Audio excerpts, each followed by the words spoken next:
Miami's Ocean Drive, with its iconic Art Deco buildings, never really sees an off-season.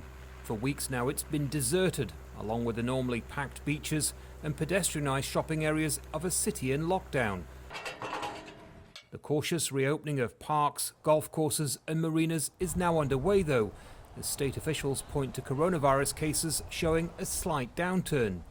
Florida's Governor Ron DeSantis, a close ally of President Trump, says a careful reopening isn't complicated, although on Tuesday the state recorded its highest total of new deaths on a single day. On Wednesday, DeSantis announced what he called a safe, smart, step-by-step plan to reopen. This new phase will start on Monday, May 4th, and will, for the time being, exclude Miami-Dade, Broward, and Palm Beach counties.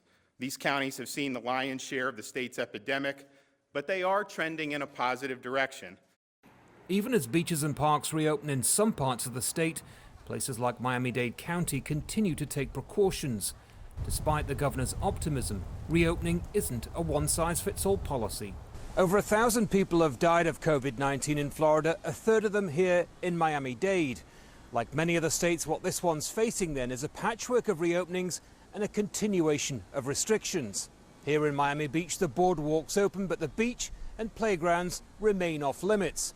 It's a similar picture in other hard-hit cities, as local authorities weigh the risks against getting the economy going again. Social distancing rules remain in place. When restaurants are allowed to reopen, they will operate at reduced capacity.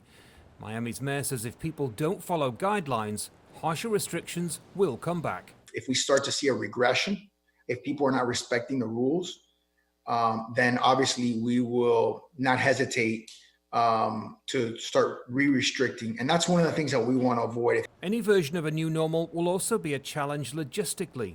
Miami is a hub for the distribution of goods throughout the Americas, and restarting trade will be difficult.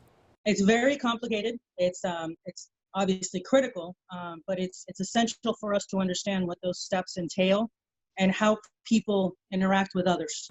While some can now carefully enjoy this state's parks, restaurants and beaches, others remain under tight restrictions. The reopening of some parts of the economy and continued closure of others is mostly in the hands of local leaders, and their decisions are more crucial than ever. Andy Gallagher, Al Jazeera, Miami, Florida.